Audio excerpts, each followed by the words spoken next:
Hey Toy Family, welcome to the Marsham Toy Hour, where we discuss anything and everything designer toys. I'm Gary Ham. I'm Teresa Hawkins. And I'm George Gaspar. Welcome back, Georgie boy. Thank you very much. What's it been, like 2 months? Yeah, I feel like it's been about a year since I've been on, I think. Where you been hiding out? What you been doing? I've been working a lot, and having that has just not allowed me to have some time for this. So I want to be here as much as I can, but I think it's going to be it's going to have to switch to probably every other week if that's something that you'll allow me to do, because we've also moved our Toy Geek schedule to Thursday now, which is the same night you record on, and a little behind the curtain there for everybody. But yeah, it's I'm only going to be here probably every other week if possible. See, that works out because I didn't want to figure out a way to tell you that I only want you on every other week, so this works out perfectly. Oh, that's all. Hey, I could stop going right now if you want. I'll drop this mic. Well, we do have Teresa and Carlos filling your shoes while you're gone, so this won't be a problem.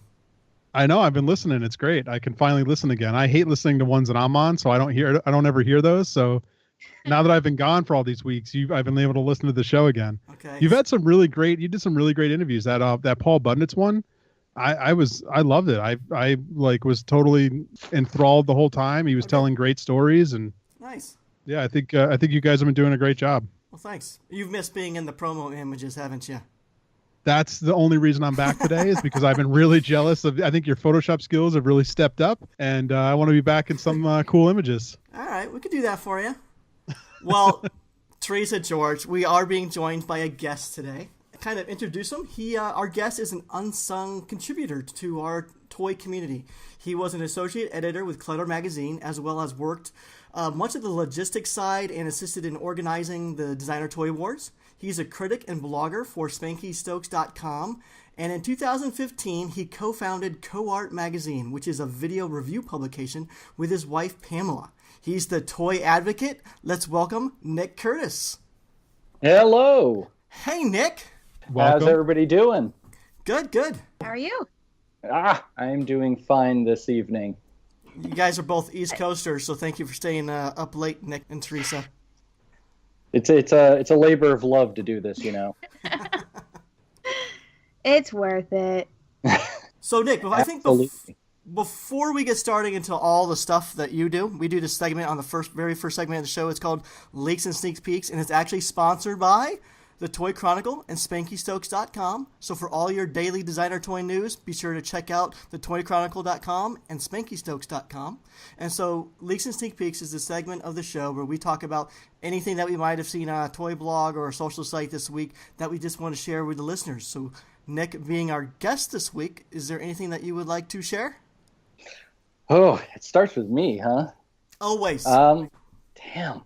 Should have paid more attention to past episodes to know that. No. All right. I want to talk about something because you guys haven't discussed it yet, but it's not something I actually saw this last week. It's a little older, but not that much older. Okay. So we were all at, or at least most of us were at 5 Points. I don't know. Did anyone else have a chance to go over to Lulubell's booth? Yes, I did. So did you see the new Junko Mizuno prototype? Yes, actually, we've been trying to fit that into like the last 3 episodes, right, Teresa? So now I think you're going to bring it up, right?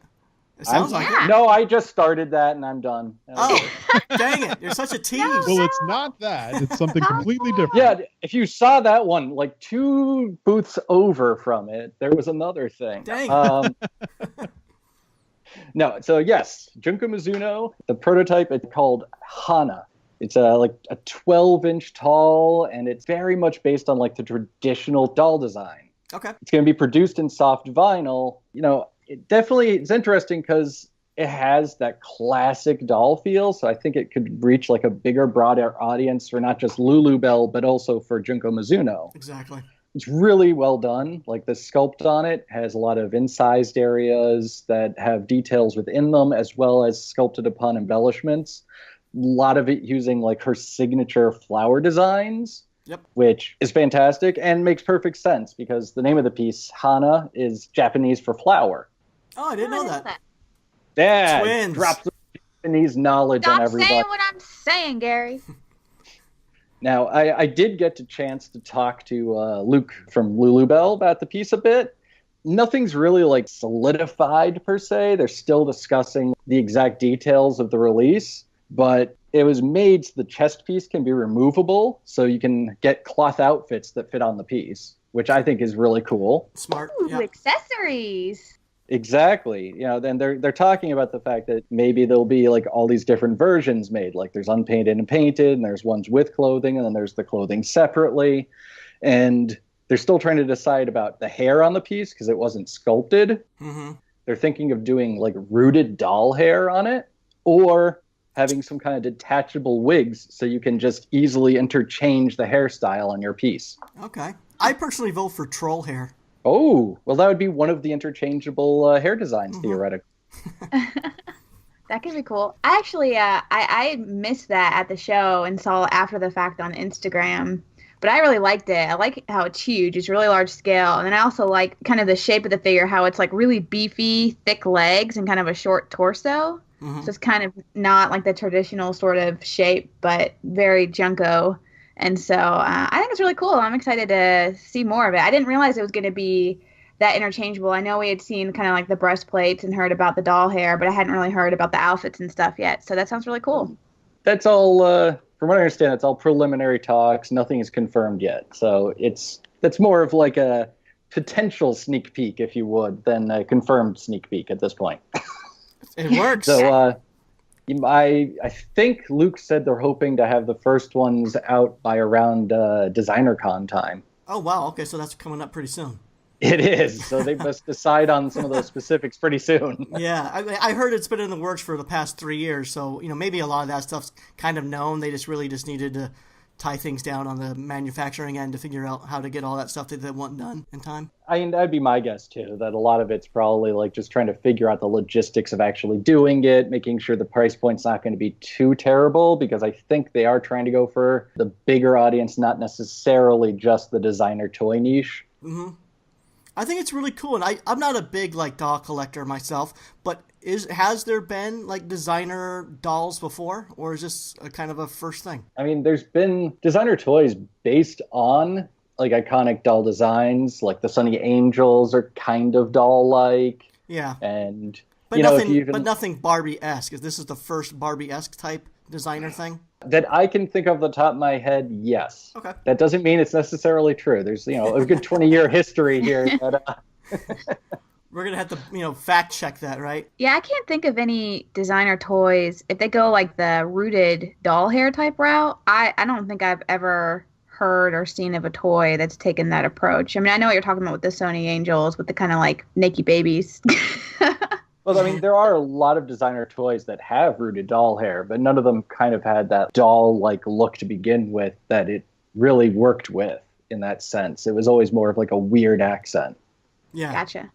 Yeah, it's super interesting and intriguing to me, so I'm really looking forward to where they take this in the next few years. I am too, and I think Teresa was spot on talking about the way they shaped it. I mean, it is perfectly like a Junko Mizuno design. They did a great job getting the curves and the beefiness of her. It was a good use of the word there, beefy. That's spot on. Good beefy. Have you seen that one, George? I have not. I don't even know what we're talking about. I'm off. I think there's a reason I'm not on this show anymore, because I don't even know. I listen to your guys' episodes and I'm like, these are all names. I have no idea what you're saying. This is a whole new crop of things. I'm so lost. Well, speaking of George, how about you go next? Okay, I'm going to bring it back to the world of things that I do know, which is Glyos related, of course. The artist Patrick Bussey, I don't know if it's Bussey or Busey, I don't know. P Bussey 3 on Instagram. He just started posting pictures. He has a release coming out. It's actually going to be this week as of the recording, but since this goes up Monday, I don't think it'll sell out by then, so you can jump on. He does a line called Biomasters, and they're these really awesome Glyos compatible, they're kind of monsters. They have tentacles and wings and crazy mouths and stuff. Okay. And he's got a release coming out for this new line. Let's see, what do you call this one? It's the Fortress of Terror. And the creatures he posted so far are really cool looking. It's got all these different, 3 different heads on top of this round body, and yeah, it's just pretty rad. So go check out it. bio-mastersdesign.com is the website. George, can I ask you a question there? Sure.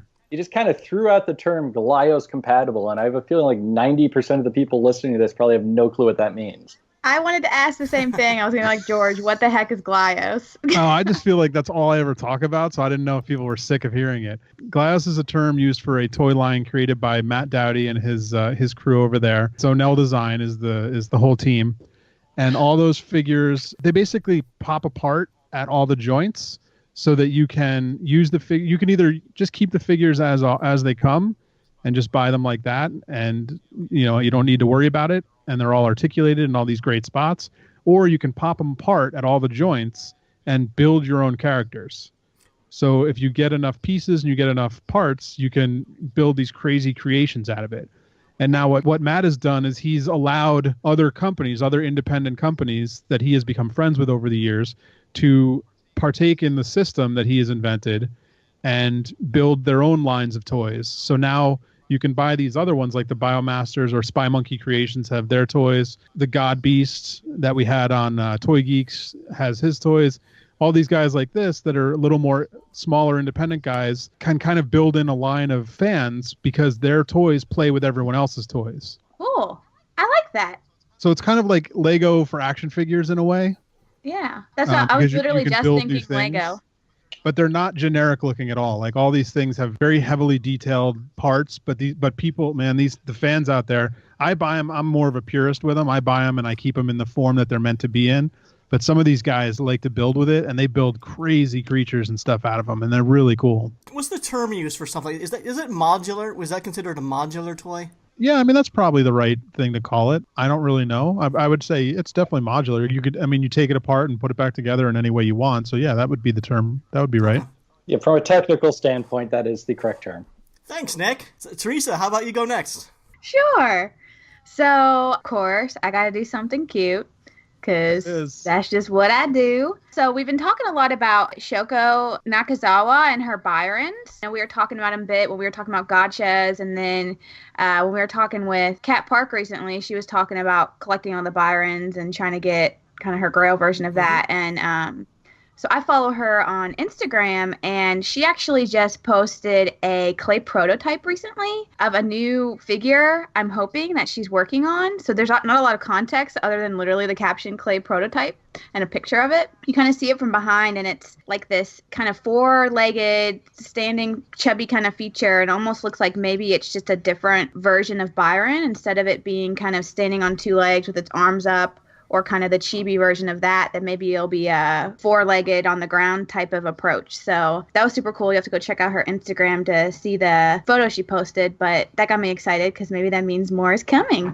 Yeah, no, I saw the same photo. I think you're right. It looks like it's going to be like a four-legged planted, maybe slightly chubbier version of Byron. So I think that's going to excite a lot of people because that was a very popular figure. Yeah, I'm all for more Byrons. I hope it's not just a play around and actually something that'll be made. So we'll see. I'll be keeping an eye on it. All right, so I guess it's my turn then. And I'm going to do something a little Kickstarter related this week.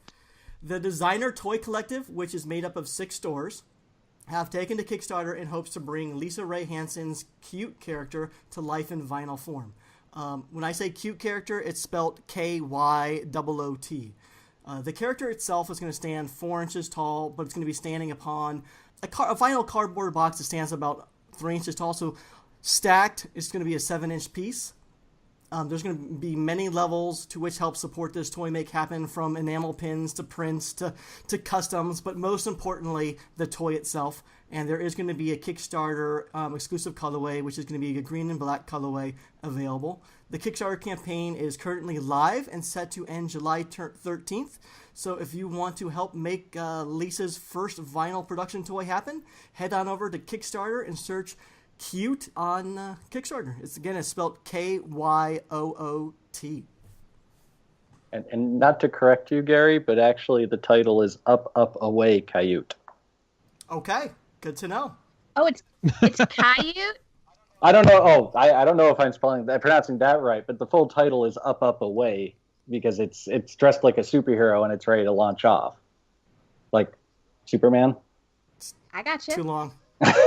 It's just it's just going to be called Cute. No one's going to say Up. I was going to say, just away. type in Cute, it'll be easier to find. Just type in Kyoot, it'll be easier to find. Yeah. Yeah. And there's actually a really cool level where you can get a sidekick in resin. I think that it's limited to like 50 copies, though, so you better be quick on that one. Okay. Oh, that's cool. Yeah, I think this is the Designer Toys Collective first venture in trying to get into production. So we'll see if it takes off. Yeah. What is the Designer Toy Collective? Do we know what that is? Yeah, it's made up of 6 stores. So it's Marsham Toys, StrangeCat Toys, Happy Panda Toys, Katie Empire, Collecting Display, and Plastic and Heroes. They're all kind of formed this collective to help mainly people who haven't had the chance to have a production piece made so far. They're hoping to help some of those people out and get some toys produced for them. So at least 2 of those people have had experience producing toys before, so that's always a good sign. Like they at least going into it knowing what they're doing, as opposed to somebody that has no clue and is running a Kickstarter. Right. Yes, that's always good.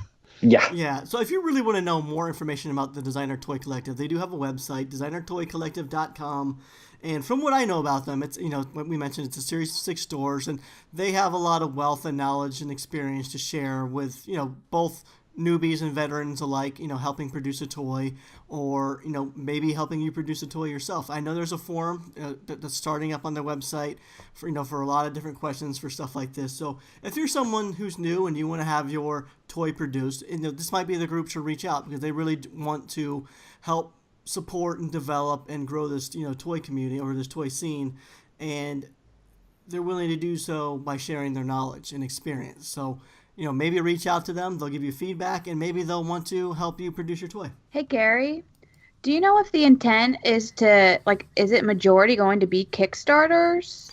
Is that their thing, or is that just what they're choosing to do? Yeah, I really don't know. So when I first saw it, you see a series of 6 stores, you would think that, they're going to all decide to help produce a toy, and it's just going to be funded through them. Right. But now they've gone with Kickstarter, so that's definitely not the case. And maybe it's just the first one, and if, let's say the Kyoot does really well, maybe that's going to help bankroll the next production. I'm not sure. Yeah, I was just curious. I have a question. Well, actually, 2 questions. The first one is, are we allowed to curse? I forget on this podcast. Yes, you're allowed to curse. Okay. If they're all getting together, if there's 6, it looks like 6 or 7 names here getting together, who is it? Lisa Ray? Lisa Ray Hansen, a.k.a. I Break Toys. Why does she need to go to them if they're going to go to Kickstarter? Why doesn't she just go to Kickstarter herself? Yeah. I don't know. Well, if you're just going to go to Kickstarter, why am I involving you? I'm going to take a wild stab in the dark and guess that it's because this way she doesn't have to handle anything personally. Aside from creating any of the resin pieces or customs that are part of campaign backing, she doesn't have to worry about the actual manufacturing, and she doesn't have to worry about the shipping. Oh, that's true. That's true. It is a lot of work. Kickstarters are a lot of work, so. They really are. I guess at the end of the day, the real question I would have would be who owns the actual molds and the figures after the Kickstarter's fulfilled. Is it the Designer Toy Collective, or do they give it to Lisa? I don't know. It's a good question.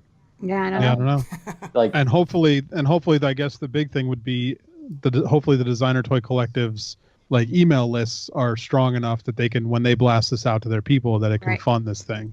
Yeah. That's exactly what I was thinking. If anything, she's getting all these stores to help promote it, to help spread the word, with the hope that has a higher likelihood to get funded and made. So I can see the benefit of that having a bunch of stores kind of help both with some of the logistics as well as trying to promote it more. Yeah, exactly. So I'm all for more Kickstarters, so I'm up. I'm in. Yeah, George, I get a notification a day about you backing a Kickstarter. Yeah, I don't recommend following me on there. Actually, you definitely back some really interesting things. I actually do recommend people follow you on there. All right, Nick, I think it's time to get to know you a little bit more. No one really cares. Come on. But I do. I want to get to know you more. I've met you at 3 conventions, and we've had small talk, but I haven't gotten deep with you. Oh, you want to get deep? I want to get deep. So, Nick, why don't you tell us about what is CoArt, and why did you found it with your wife? Wait, why did you do it with your wife, or why did you do it? Well, yeah, we got married, and we kind of figured that, doing it was part of that whole thing. It was consummating the marriage, right? It's assumed, yes. So what is CoArt? CoArt's an acronym, and it stands for Contemporary Art Rendered as Toys. When we first started it, it was the summer of 2015, and my then fiance, now wife, Pam, and myself were really finding a way to merge our passions. I've really been involved in the art toy scene, and she's a video editor, mostly documentaries. So she actually is the one that suggested possibly doing video reviews of some of the pieces I had. Okay. About 2 years ago now, we did our first video reviews. They were really well received, and we just kept doing them. We took a break because we weren't really planning to make it a regular thing. But after a while, we just started doing it almost, every other week. And then last September, we expanded past just doing video reviews, and we launched our website, coartmag.com. We have editorials and features and exhibition reviews, as well as posting the video reviews and written out versions of what's in the video reviews for people that, instead of watching it, just want to read it. Okay. So is everything that you write about or take a video of, like, you own it, you have it in hand? You're not actually, you never like preview a toy or just talk about it because you saw it out there. It's something you physically own and have looked at? It's something I physically have in hand. There have been a couple of things I've borrowed as opposed to actually owned myself. But yes, I physically have in hand everything I'm talking about, and I physically am showing off the details and the things about the toy as that you aren't going to get just from seeing photos of it. Cool. I gotta say, Nick, I gotta give you some kudos right off the bat, because the presentation of CoArt Mag on the website, it's so stylish and classy looking and elegant. I really love that. But your videos themselves, they're really well produced. Like, the level of research and knowledge that you put in on the front end before you even get to reviewing the toy, and then like your honest critical input of the toy itself. And then the production value, probably this is where Pam comes in, on the video edit end, has all been really good. So, like, you're producing really high-quality work, and it's impressive, and I enjoy watching your videos. Well, thank you. I mean, it's a lot of work. I have been somewhat in this industry for 20 years, either as a collector or actually behind the scenes doing things. So, I mean, I've actually been through a lot of it, but that still doesn't change the fact that I still have to do a lot of research for a lot of those reviews to really give people a good overview of not just the artist, but the very piece I'm talking about. The whole point is really someone walks away with it being well informed about it, as well as having some kind of opinion from me on it. Yeah, I read the King Corpse one that you did. Yeah, like I really like appreciate it. So, you read some of the other blogs out there, and a lot of times they're shorter kind of reveals of what's to come, but you never really hear the history or the story behind it. So I had no idea of like how it came to be and how they decided to partner up and create it. So I thought that was really cool to be able to read up on not just what the toy is and see pictures of it and kind of review, but kind of understand the background behind it as well. So I think that's a really cool sort of uniqueness that you add that I think is nice to have. So, well, thank you, Teresa. That's kind of one of the main things we wanted to differentiate ourselves with when we started it. Was we didn't want to be a blog. We didn't want to be that site that posts 10 or 20 things every day and people just go to for little quick news bites. We wanted to be a real like online magazine, a digital digest. Like, you go there, you have like a full article like you would see in a print magazine. Yeah. It's a quality over quantity thing, though. You can't pump out a bunch of them every day.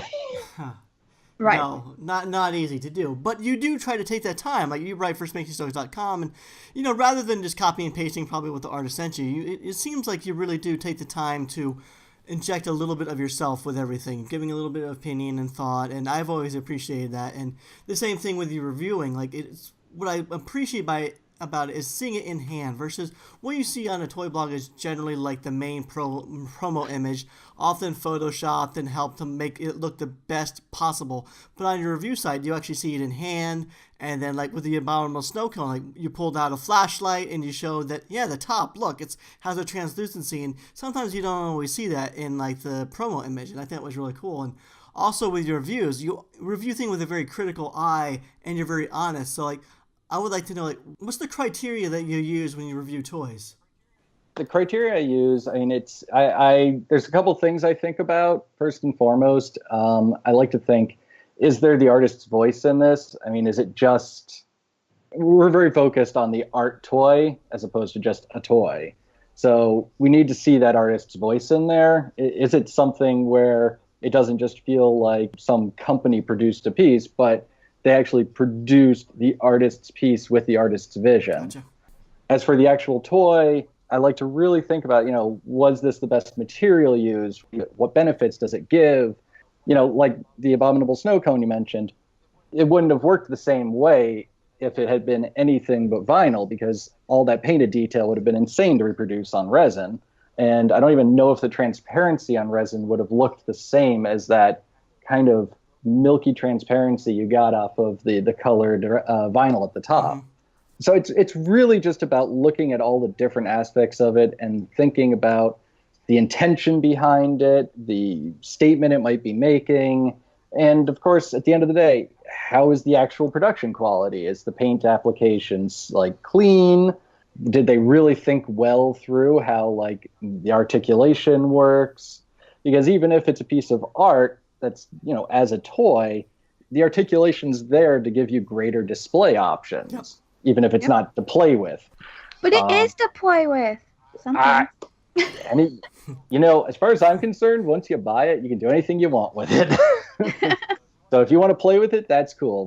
My toys, unfortunately, my art toys, they don't really see the play time, unfortunately. I'm sorry to say that, because I know a lot of artists really appreciate when your toys come out and play, but mine stay nicely in my Daytolfs. Hey, to each their own. Exactly. I'm a weird one. I like to get them out and pretend like they're little live things like Toy Story that come to life around me. So that's great. My wife and I actually, we have a coarse omen that we take on vacations with us and photograph in weird places. That's fun. Yeah. That's the closest I come to taking them out to play, I guess. Well, I feel like there's two things. So one thing, I think a lot of times people probably are a little concerned about being honest, like when a piece comes and if it's maybe not 100% what you wanted or expected. Have you ever, I don't know, how are you able to maintain that honesty? Have you ever gotten like anyone, mad or upset about the things you said? Or do you feel like it's the right thing to do because people out there who might be interested should know if it wasn't exactly made like it should have, or wasn't the quality that it should have, or that kind of thing? Oh, yeah, it's absolutely important you got to be honest about it, because if you're trying to hide imperfections, whenever somebody buys it, they're going to see it, and then they're not going to trust you as a voice again. Reviewers only as trustworthy as they are accurate and critical thinking about things. So I've been a little hard on some things in the past, and, I've never heard anything back from an artist complaining. I have, on a couple of occasions, heard them try to explain why it was that way, as if, their choice to do it that way was the best choice possible. But obviously it's not. If I can look at it and say, I know this could have been done better, because I've seen it done better. But in general, I'd say actually a lot of artists are pretty cool about it. I've been really critical of a couple of pieces that the artist right afterwards came back and was like, man, I didn't even think about the problems you brought up, but thank you, because I'm going to totally make sure I don't make those same mistakes in my next piece. Nice. And that's exactly what they should take away from it as far as I'm concerned. I'm not being critical to hurt anyone's career. Like, I want people to flourish, especially people that have really good ideas, but they have to learn how to improve themselves from their mistakes. And I'm unfortunately, as a reviewer, I'm not here to hide their mistakes for them. But yeah, once in a while, I see something come out, like after I've reviewed it and made a comment, and I see like the next version come out and something's been fixed on it that I mentioned. And I always wonder if it's because I mentioned it or if they just realized it on their own. Just go ahead and pat yourself on the back, because I think it was you. Yeah. I like to pretend it's me, but who knows? I mean, I think it's great because, I mean, I will say, being someone who likes to take and post photos of their toys, there's times where I may have ordered something and then I get it in hand and it's, not 100% what I was expecting. Maybe it looked better in the photo or just wasn't the quality I wanted. And so my kind of approach is, if I get something and I don't love it, I typically just don't post a photo of it. Well, it's just how, I only post the things I really, really love and I really, really like. So, but I don't know. It's not something I necessarily want to delve in, but I think there are times where I'm like, I wish people knew, like, or I wish there was a better way to do this, or should I reach out to the artist and say, hey, next time maybe it'd be cool if you did X. So I just think it's nice that there's, someone like you out there promoting that honesty, and that the artists are appreciative of it so that they can learn and grow from it and hopefully do better at the next thing they make. Yeah. Thanks. I mean, hopefully other people, will also do similar things. I've seen a couple of people doing video reviews, but it doesn't seem like anyone's been very consistent. And when I say video reviews, I mean, like, not like George's Toy Break and stuff, but more like the short 5-minute reviews like I do, where, it's like one piece, we talk about it, we're done. That's it. We just focused on that. I think more voices are important, because what I think of a piece isn't necessarily what other people will think of the piece. So I'd rather see a lot of people doing the same thing. So, Teresa, you should get out there, start posting those Instagram pictures and pointing out those mistakes, because everybody should be doing it.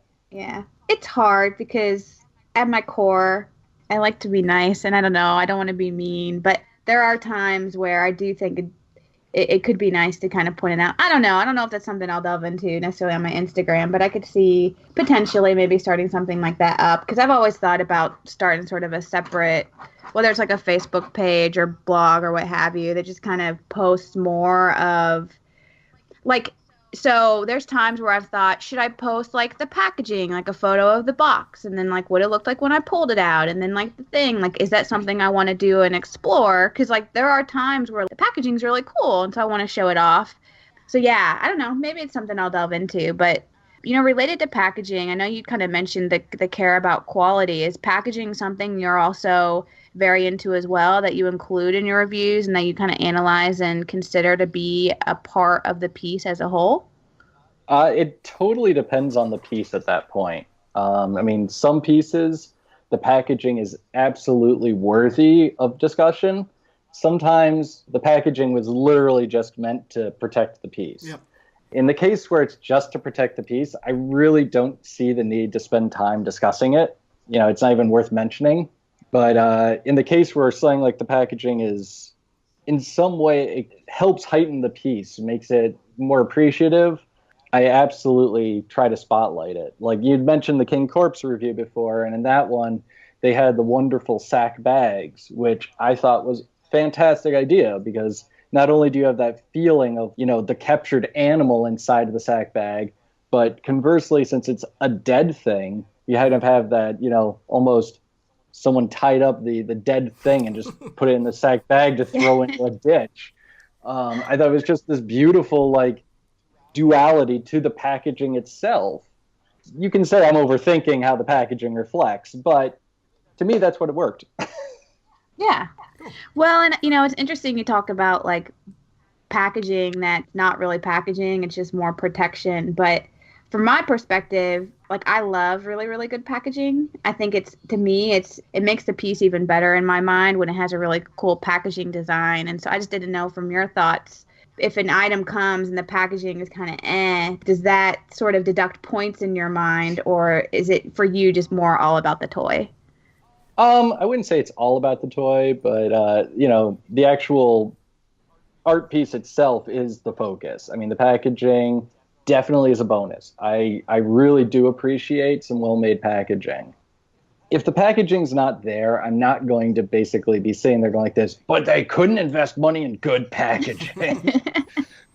Like, at the end of the day, I'd rather see them put the money into making the actual piece better than spending the extra money on making really amazing packaging, if that's going to be the end difference. Okay. But, it's a to each their own scenario. I'm a huge fan of, like, book covers. I own books that do nothing but collect book covers.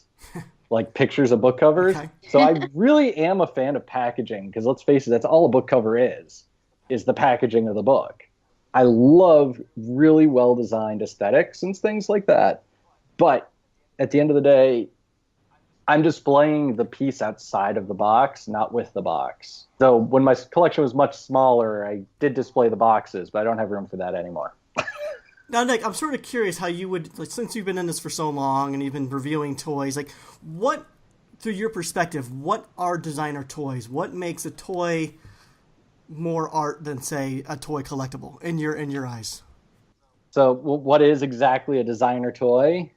Yeah. Like, oh. So, yeah, basically your definition. You know, it's such a tough one to define, and I think the ultimate problem is you ask like a bunch of different people, each person's going to give you a totally different answer. So for me personally, the core of it comes back to, you know, this is funny, it's always stuck with me. Do you remember Super 7 magazine? Yes.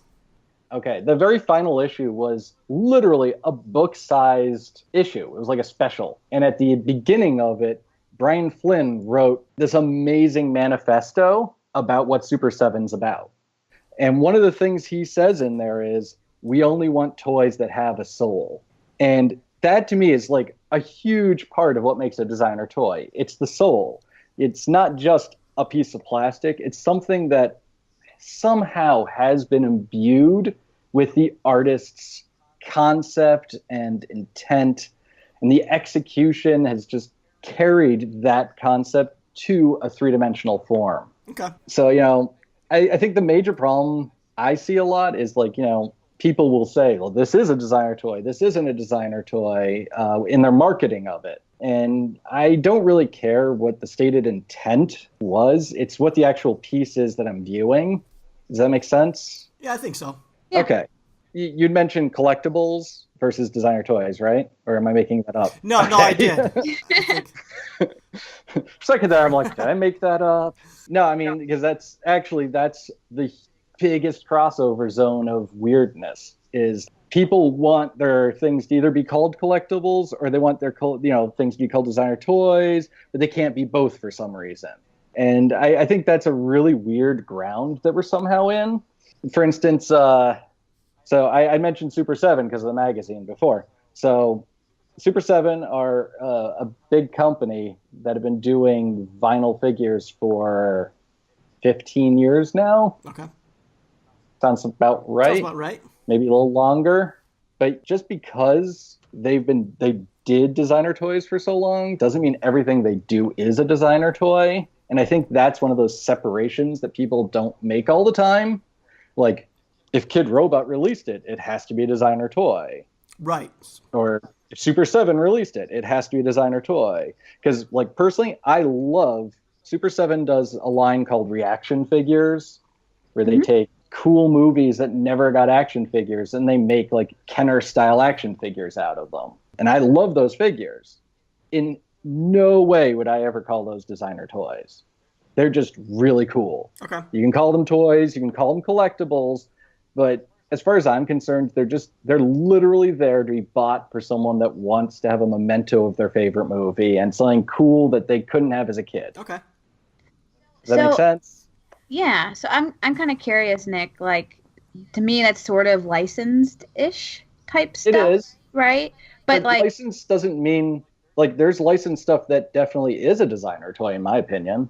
okay, because that's what I was going to ask. Oh, For okay. me, well, no, because I was just kind of curious. It definitely sounds like to you, it's about the feeling behind the piece. Is the artist really evoking through this thing uniquely in a cool kind of way? And so for me, when I say designer toy, I guess I think about it a little more generically of like just stuff that was designed by an artist that wasn't mass produced by Mattel and Target. It's something that has just a lesser known sort of artist behind it. So like even to me, when I think of blind boxes and whatnot that I collect, I would potentially refer to those as designer toys in some way. But it kind of sounds like you have a different opinion that in your case, you may not necessarily take that. It's almost really a toy by toy basis and how it came across when it was made.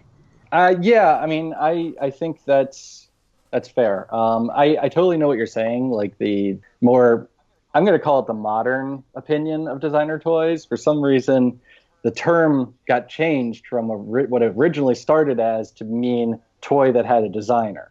And that wasn't actually what it started as. Like, am I treading over ground people know about already? No, you're or... good. No, say it. I don't know. Everybody was so quiet. Because I feel like I'm like later to the game, so to speak. So yeah, I'm curious about this whole history of what it used to represent. All right. I mean, does not to embarrass anybody, but does anyone actually know where the term designer toy came from? I don't think I do. No. Nope.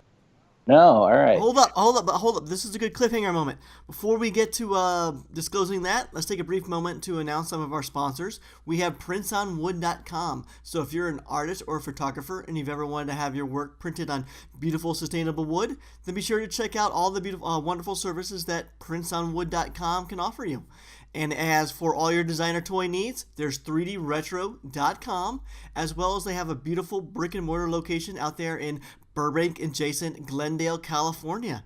And there's StrangeCatToys.com. If you head on over there and use the promo code Marsham at checkout, you will also receive an additional 10% off your order. So 3D Retro, StrangeCat Toys, and PrintsOnWood.com. All right, let's get back to finding out where the term designer toys was coined.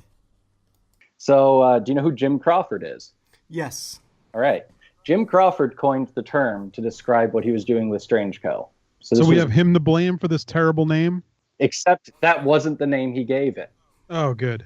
So actually, the original term that Jim Crawford used was artist-designed toy. It was very specific that it had to be an artist-designed toy. But that was way too long for most people, so it got shifted down to become art toy and designer toy. Okay. Yeah, I don't personally. His original term doesn't sound that good to me.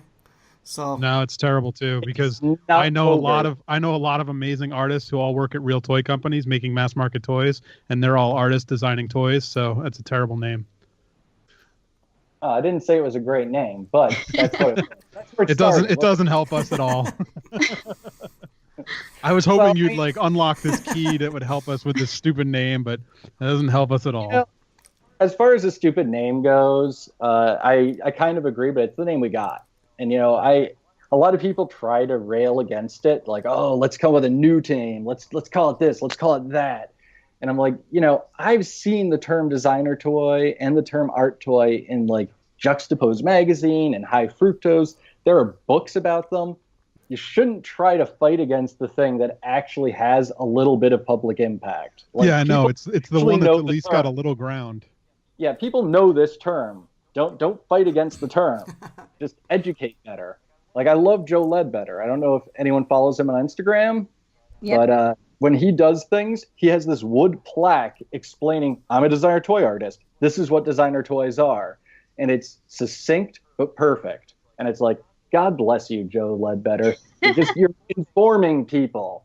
Like, that's what it's about. Is designer toy and art toy synonymous or different? They are synonymous.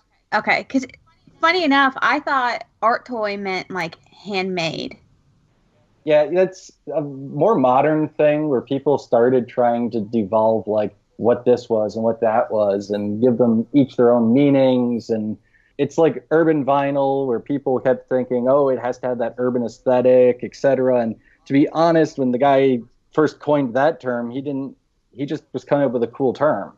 Now, we had Ryan Rutherford on, and he presented a term that they use in school, and I think that's probably still the best term that I've actually heard. Like, I agree with you, we're stuck with designer toys, but he used the term design object, and I think for me, that almost is more suiting because, especially in designer toys, we're working in so many mediums now, and a lot of the stuff, I think, you know, in the beginning, it kind of started out with a very toy aesthetic, but now a lot of the stuff that we're seeing isn't exactly that, and I think that's where the term design object might be a little more fitting, but it's not a term that's going to stick. I say stick with designer toy, but I like that design object much better. Yeah, I mean, I'll admit that is a much better term, but yeah, there's no traction on it. You know, people know what a designer toy is. You know, we gotta stick with it. But you know, I don't know how carefully anyone's read any of my posts on CoArt, and it's okay for you to be honest and say you haven't. But But when I describe designer toys, a lot of the time I try to say designer toy art movement, and I'm trying to emphasize the fact that it's a niche. It's its own contemporary art movement. It's not this weird blanket term for nothing. It's not just a newfangled way to say collectible. It is actually something else. Yeah, and I think a lot of the time the word, it's not even like, because we're stumbling on the designer and the art word, but I think a lot of the times it's even the toy word that hinders this whole thing, because immediately when people think toys, they think cheap playthings for children, and these things are definitely not that. Absolutely not. And it's funny because in the art world there actually is a movement called the Toyists. Is anyone familiar with these guys? No. They're not very big. They're pretty small movement, but they were formed in like the 90s, like very early 90s. This was before designer toys. They literally took the name Toyist, has nothing to do with toys. It has to do with nostalgia. So, in the art world, there is this whole like preconceived notion from them to a certain degree that toy can just mean nostalgia. It's not a huge thing, and it's not one that actually a lot of people, aside from art geeks like myself, would know, but it exists. Okay. Interesting. Yeah. I'm a bevy of useless information, let me tell you. I'm not playing you in Trivial Pursuit anytime soon. So I'm curious, actually. So you mentioned that a lot of the toys in this designer toy art movement don't exactly meet the classification of what you consider a designer toy. Like, can you guesstimate maybe a percentage of toys that are called designer toys maybe don't meet that classification? Wow. I've actually probably never given it that much thought, like what percentage it would be, but I'd say in general it's a pretty solid classification if someone's calling it a designer toy. So maybe like 80% of what is called a designer toy in general is. I guess it comes down to, it's not, Kid Robot's not trying to sell their Simpsons line as a designer toy line. Right. At least not that I know of. So I guess it comes down to if it's a perception from the fans that it's a designer toy, that's a little different. Yeah. Because I know people that, for instance, think Funko are designer toys. And I have nothing against Funko. They're really cool collectibles, but they're not designer toys. Agreed, they're definitely collectibles. Right. They're there to satisfy your, I like that movie or this character or whatever, and I just want this really cute item that shows him in a really cool way. That's Funko. Right. Yeah, they just happen to have the aesthetic, the build aesthetic of our scene, which is rotocast vinyl, super stylized toy. Yeah. That's where they get mistaken every time, and this argument is never ending with the Funko thing. Yeah.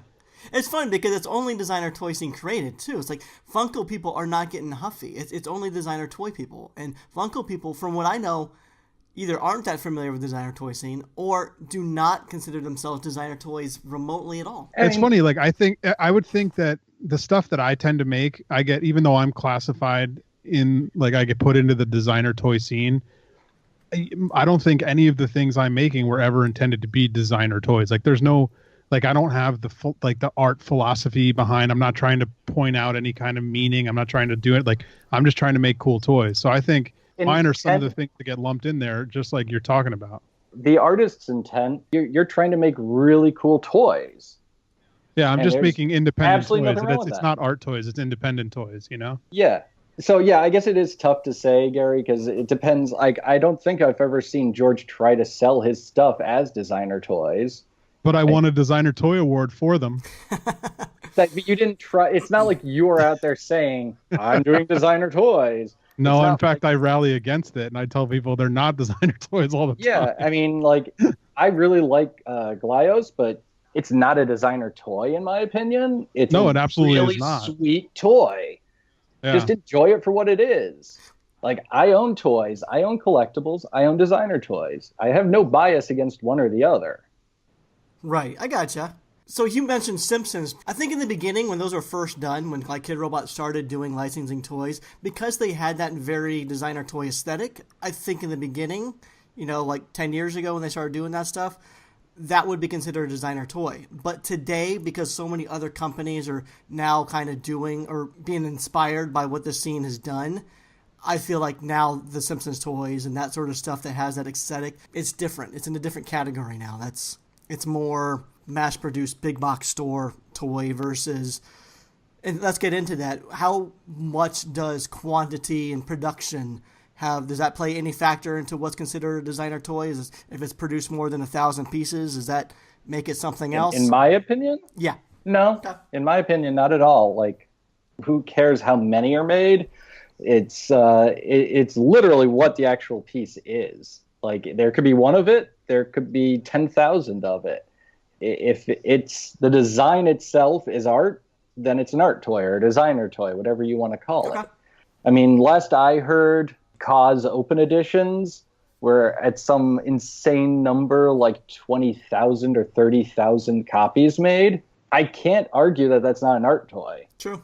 I do feel like there has to be more than one, or else it's literally just art. See, it depends how you come into it. I really think designer toy, the toy part just means sculpture. You know, it's a nostalgic sculpture. I like to think of them basically as like sculptural pop surrealism or something along those lines. Something where it's like, you know, it has that artistic creativity in sculptural form.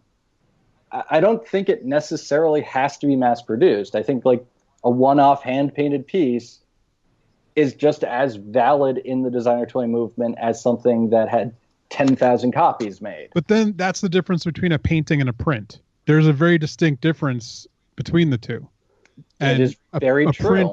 A print is more of the thing, like a print is more what I'm thinking about when I think of designer toys, where it's supposed to be you're not buying the original piece of art. So for me, there has to be more than one.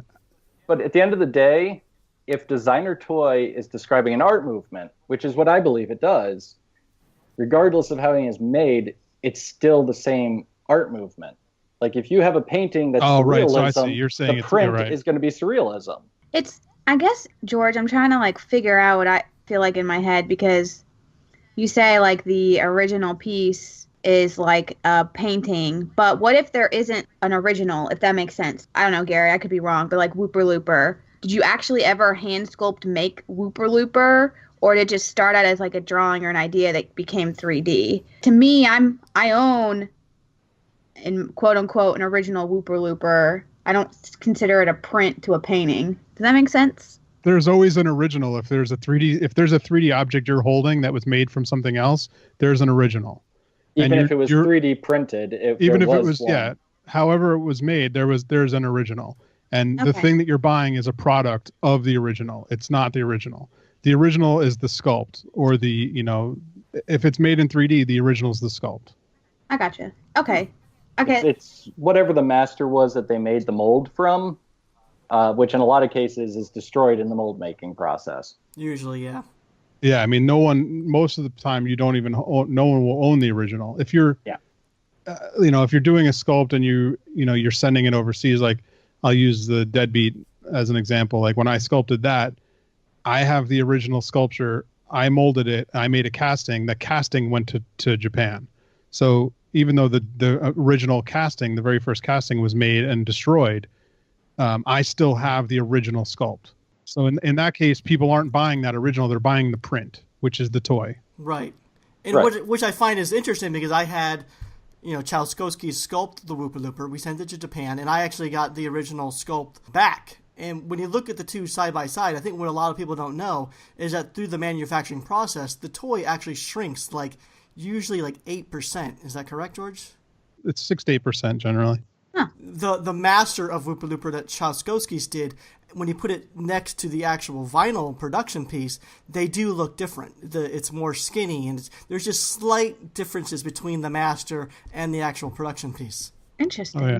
A lot of people don't know that, and I think that's really interesting. I didn't know. Do you want to have your mind blown for a second? Sure. How big is a 3-inch dummy? Probably not 3 inches. 2.75 inches. That is correct. Did you just measure it right now? No, but I have measured it in the past. But did you actually know that a 2x4 in wood is not actually 2 inches by 4 inches? Like, it's first sawn that way from the log. Yeah. But through the drying process and the planing, it actually reduces it to 1.5 inches by 3.5 inches. So, strange. It is way easier to say that, but it's also because they base all the measurements off of what the master was, not what the final product is. Makes sense. Because the same thing happens with like Medicom things. You see, like, they have nice round numbers. That's because that's what the master was. The final one never equals the same. It's just easier for them to promote it in advance based on the master's height than trying to guess what the final product will be. You're dropping some knowledge, Nick. You know what's funny about that is when I did the OMFG line, I work with a few different factories, and that factory, when I send them the master, they upscale it by the right percentage so that when it comes out from the molds, it's exactly the same size as my master. Wait, how? I took the figure from production and I put it back in the mold, and it fits exactly. That is the best factory ever, George. What magic is this? How do you upscale something? Panagraphing. A what?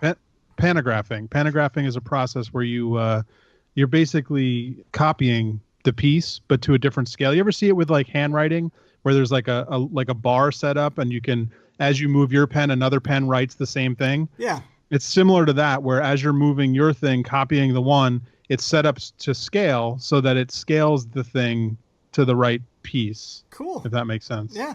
A lot of action figures are all sculpted in what's called 2-up. Sometimes it's 150 up, but sometimes it's 2-up, where they sculpt it.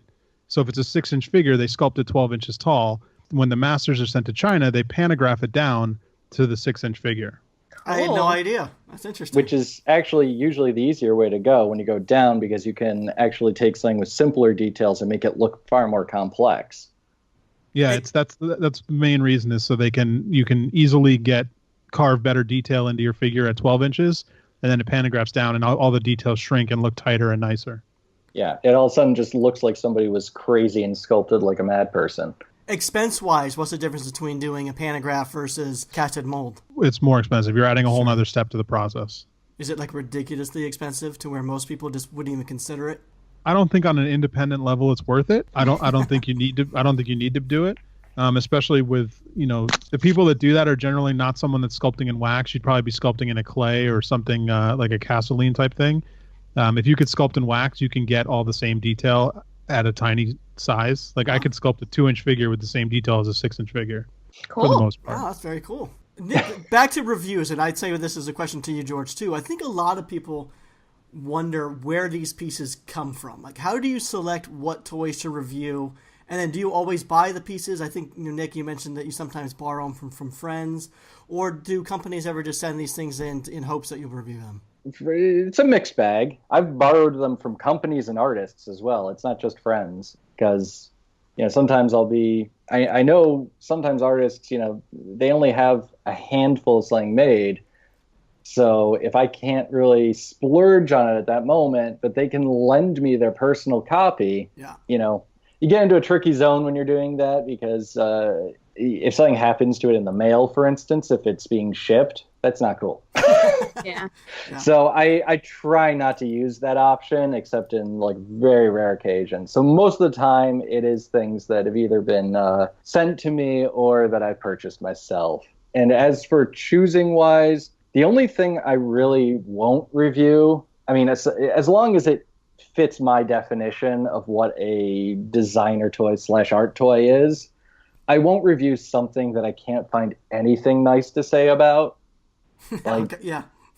Because you asked before, like, when I go into a review, what do I think about it? That's one of the few things. I usually try to think of at least one nice thing and one negative thing to say about everything in advance. Okay. And if I can't think of one negative thing, then I get really intrigued because it's pretty rare. But if I can't think of one nice thing, then it's just off the review table. No, that makes sense. And so are you, like, I haven't really had a chance to really delve too far into CoArt and kind of see the variety there. Do you feel like you cover a lot of bases, or do you feel like, your aesthetic and what you're attracted to sort of influences it and makes it sort of geared towards a certain segment of the designer toy world? You mean like more high-end toys versus something? Well, high-end, or even like Sofubi Kaiju versus, I've kind of done it all. I mean, I've reviewed 3-inch Dunnies. I've reviewed, King Corpse. I've reviewed kaiju pieces. I go all over the place. I think some people think that it's more high-end stuff, which I think is a little funny, because when I think of high-end stuff, I think of things that are way higher end than anything I've ever reviewed. But, I've never reviewed anything that breaks like the 4-digit range. For me, if you get above $60, it's high end. Oh, Gary. Well, then, Gary, I've reviewed high-end stuff. Yeah. Yeah, I own a crap ton of high-end stuff then, Gary. You guys are high-end collectors. I don't know what you call me, but I'm a $60 and under kind of guy. So, Gary, how much was the Autumn Stag again? $500, and then whoever, Okay. the shipping was another $150. And for me, I really, really struggled with putting out something that cost that price, because I personally could never afford that.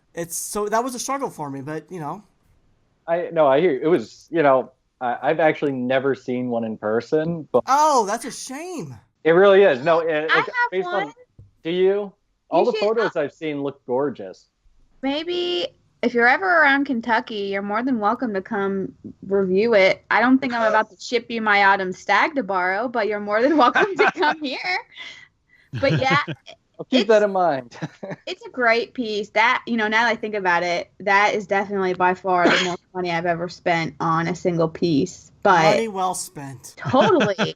It was one of those things where it was definitely breaking the bank, but I was going to beat myself up if I didn't just do it. So I don't regret it. But yeah, I kind of forget about the price point. I guess I go price point blank on that, so I don't remember. I've erased it from my memory. But Now, Teresa, when that arrived, when you took it out of the box, were you surprised that was resin? Because I know a lot of people, however Pauber, their factory, painted it, they made their resin version look more like wood than my original wood creation. It was impressive. I mean, I knew it was resin. I'd already read that. You can't tell for sure. It definitely doesn't look it. The paint job on it is really, really good, and they made it look pretty much to a T to what I would expect the wood version probably would have looked like.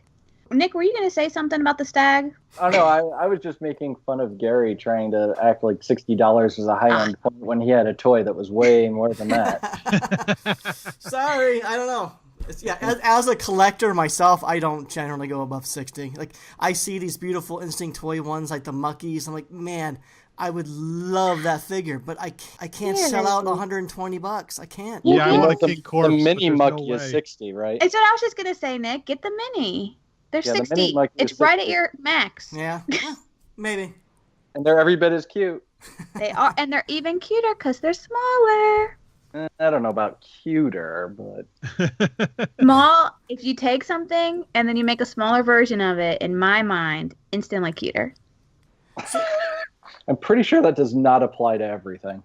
Well, Works for humans. So, Nick, I'm curious. You've been writing and blogging and reviewing. You've been doing this for, 15 years plus? Something like that? 10 years? Oh, no. The actual writing and blogging part, I only got into probably 6 or 7 years ago. Okay, how long have you been collecting, though? That becomes an interesting little weird thing. It's one of these weird meandering stories. I mean, I guess it depends. Are we talking strictly designer toys, or are we talking that weird crossover zone with collectibles? Well, my question was going to be, how do you see the toy scene today contrast to when you first began? Oh, all right. Well, all right. Technically, when I first began, it was the mid-'90s. I was, this is going to sound really weird, but do you know the Japanese show and manga Devilman? No. no, I've there's never a lot heard of that. silence. All right, Yes. so I'll say yes so that we can move on with that, because yes. fair enough. Okay, there was this old Japanese manga and anime series called Devilman. I was a big fan of it when I was in college, and I found a local place that actually was selling imported Devilman toys from Japan. And that's how I technically, I guess, kind of got started in the scene. This was probably 95, 96, because that's the point when I was first buying expensive collectible toys. But the first time I really saw something that would be a designer toy was around 97. There was does everybody know the musician DJ Shadow from the 90s? He's probably still around, but I don't know anymore. Nope. No, sorry. Yes. Okay. He was he was a cool like trip hop experimental musician back in the day, and I was really into DJ Shadow, and he was on this label called Mowax, who I slowly got into because of him. And in '97, Mowax partnered with this weird Japanese fashion label that I'd never heard of at the time called A Bathing Ape, and they put out a compilation CD as well as this companion set of Nigo, who owns A Bathing Ape, and James Lavelle, who owned Mowax, these ultra cool, ultra urban vinyl toys of them designed by Futura. And that was like the first time I saw anything that would be really a designer toy, and I totally flipped over it, and I couldn't find it to buy anywhere. Okay. It took years for me to find like a designer toy that I felt that kind of connection to that I could buy. I always just saw pictures of them in places. Makes sense. The second part of your question was then, where do I see today versus then? Yeah. All right.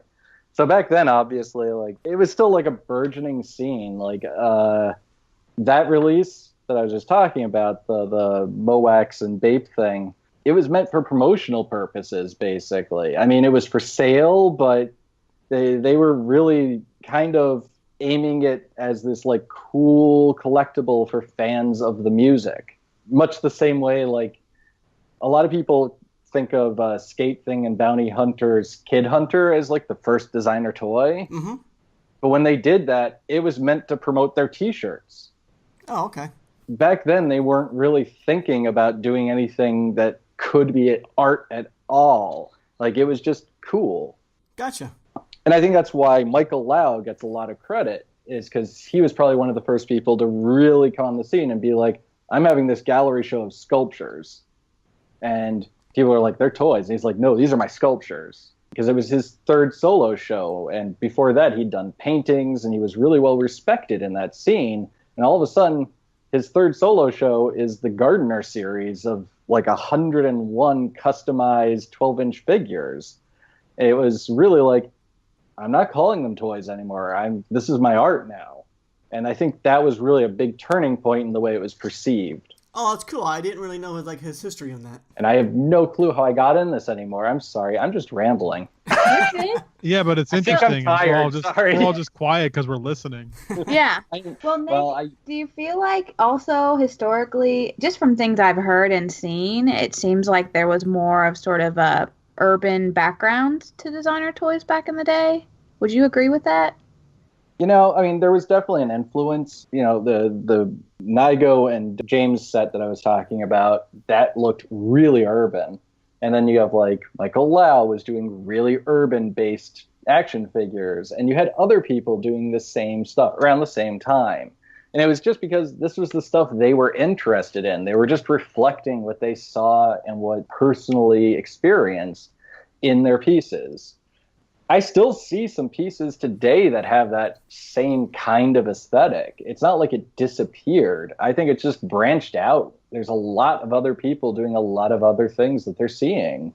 On a day-to-day basis, I don't see the urban aesthetic like I did in the 90s. There just aren't the people wandering around in that attire like there once were. And I think that's being reflected in the art. Now, do you know when the term urban toys was coined? Because that's kind of, in the beginning, when I first started in 2004, that was sort of the term more widely used. You mean urban vinyl? Urban vinyl, yeah. I do, actually. I don't know exactly what year, but it was around 2000-ish. And I actually only know this because I used to read the blog that coined it. Oh, okay. Do tell. It was action-figure.com.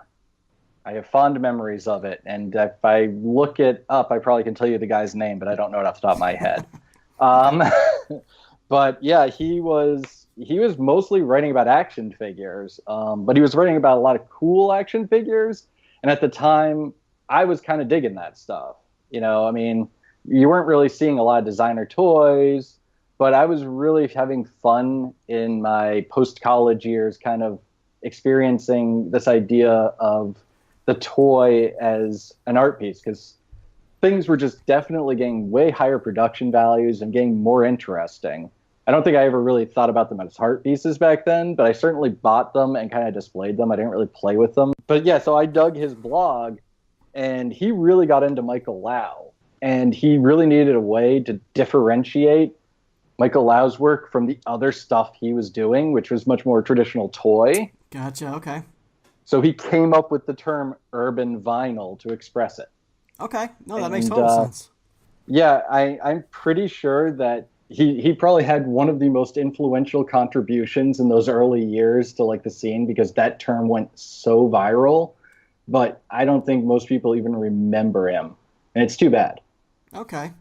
Yeah, to kind of what Teresa was pointing out, I think back in 2004 when I first started, I think that urban style was a lot more prominent than what we see today. Like even Kano at 5 Points Fest, he was selling hats that said "Make Vinyl Urban Again." Yeah. There are still pieces that have a very urban aesthetic out there. I just don't think everything needs to. There's a writer I like named Warren Ellis who always jokes about.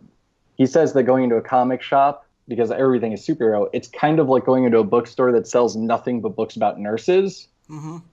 I would feel the same way if I went into a designer toy shop and they sold nothing but urban vinyl these days. I'd be like, I'm in the bookstore that sells nothing but books about nurses. Like, It's such a limited, finite perspective. There's so many other voices out there, and you can find the urban stuff if you're looking for it. Yeah, I have some of it. I mean, it's not like it disappeared.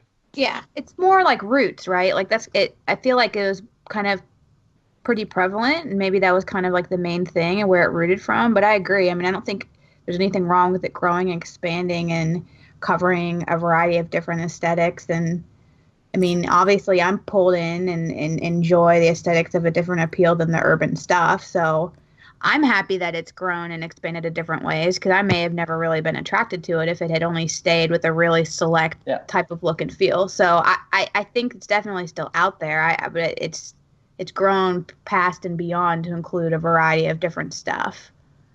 And I think, honestly, the only reason that people associate the early days of the scene with the urban aesthetic so much is because that was the kind of stuff that people like Nike and Sony were producing on really massive scales back then as promotional items and things like that. So people saw it.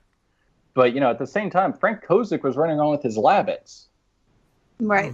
It wasn't like those weren't urban. What a lot of people call the first designer toy, the Skate Thing and Bounty Hunter collaboration, Kid Hunter, there's not really much urban about it. It's a freaking parody of Captain Crunch. I mean, it's closer to Ron English than it is to Michael Lau. But everybody associates all those early years with just being urban, and they really weren't.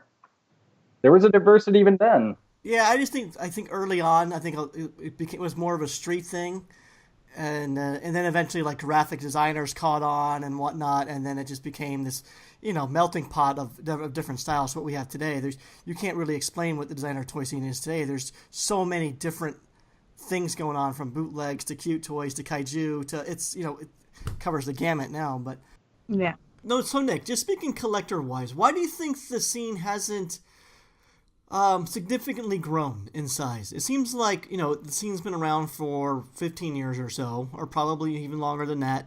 And then the height was probably, 2006, 2008. Like, why hasn't the scene significantly increased in size since we've been around for so long? I mean, you were in the scene back then. The times were good. Like, people were selling, like, thousands upon thousands of copies of things. Like, They were producing them in massive quantities. And then the economy bottomed out. And one of the first things a lot of people cut out of their budget was things like designer toys. So all of a sudden, things that you used to be able to sell like 1,000+ copies of, all of a sudden came something. It's like, oh, I have to just get 100. And it's really unfortunate. So there were some amazing things released during 2009 through 2014 or 15, when things started really turning around again. That just totally disappeared from the mentality, because they just, they got released once. They didn't even sell out of their initial run, so there were no further colorways. Or if there were, it was because they released multiple colorways at once. Right. So that poor figure never saw the light of day in any future versions, which is always, it's sad when you have something that's strong and it just kind of languishes there. But if you look at the last couple of years, I totally feel like the scene has turned around quite a bit. I'll agree, yeah. I don't know if it's growing exponentially like it was before, but I actually feel it's kind of similar to those early days again. Like, it's still a little underground, but at the same time, there's a lot of people that know what it is. It's not quite as underground as you kind of think it is. You know what I mean? Like, in your head, you're like, it's secret. Shh. But in reality, I can walk down the street and ask 10 people what a designer toy is, and the majority of them probably won't know exactly what it is, but they'll be like, I know that term. Probably, I'd say like half of them will know the term at least. Okay. I feel like the scene is getting vibrant again. My major concern is, I think a reason that it's definitely bottomed out a bit in like late 2000, early 2010 area was just so many people were learning to do it themselves in their home. Right. Like resin casting. And that's great. Except the person that was buying just shifted all their money into buying the equipment to do it themselves. And they're no longer buying someone else's stuff. Now they're producing stuff and they're complaining about how they can't even sell 10 pieces. Sure. And, it didn't help. The economy had bottomed out. No one was really buying. But it really demolished the market. And I'm starting to see again this attitude of a lot of people being like, oh, it's so easy. I can just make a figure and it will sell. And people really have to realize, it doesn't work that way. It's a lot of time and effort to make a good figure, a solid figure. Mm-hmm. And just because you made it doesn't mean it's going to sell. This isn't Field of Dreams. If you build it, doesn't mean they're going to come. That's true. Very true. Great movie. Well, Nick, we're kind of running long on the time. You want to do a quick round of lightning questions with us? Sure. Okay. What is your current holy grail toy? Something that you don't own that you're still trying to possess? Oh, sheesh. I guess honestly, an original Michael Lau from the original 100. Okay. I don't have $35,000 to plop on one though. Not many do. Is there something that you paid for that probably made Pamela scream? You paid what for that?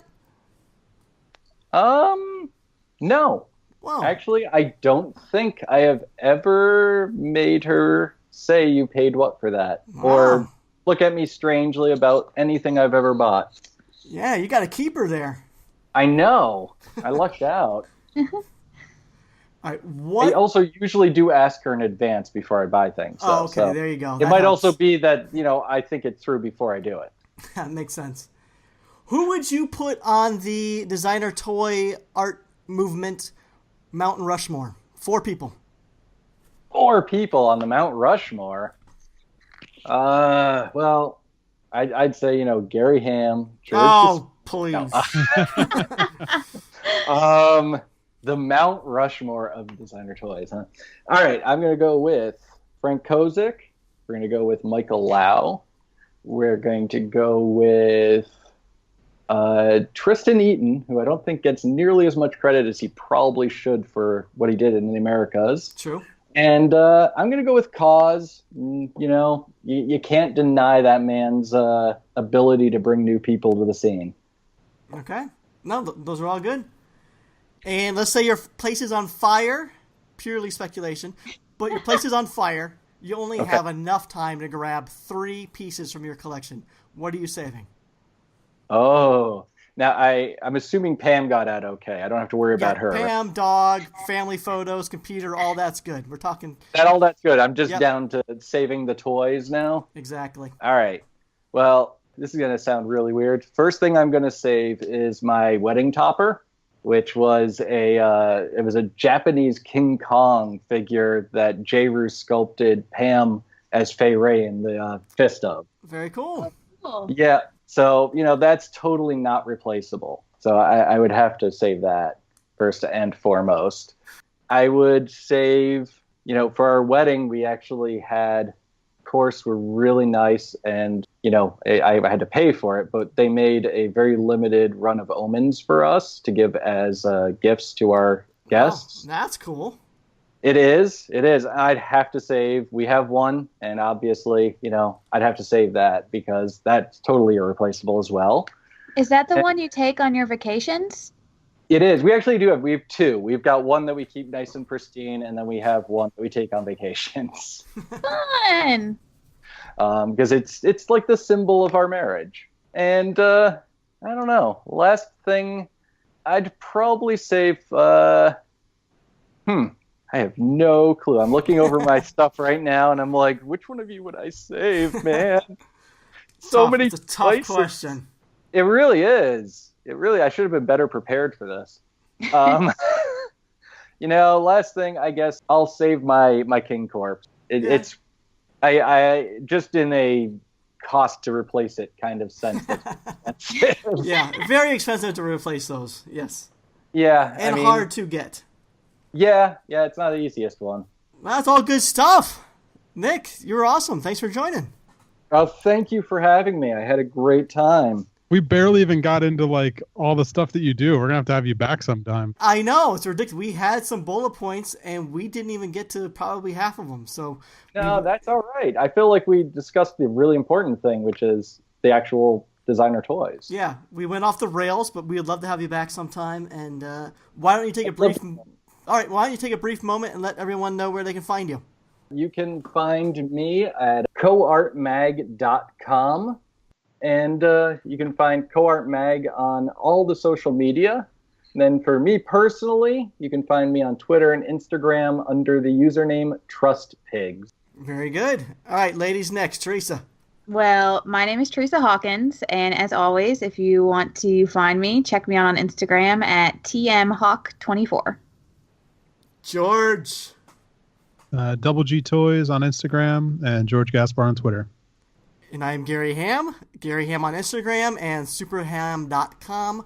This has been the Marsham Toy Hour. We do this every week, not because we have to, but because we want to. So until our next transmission, we're signing off. Bye. Bye. Bye. Well done, Nick. Thank you.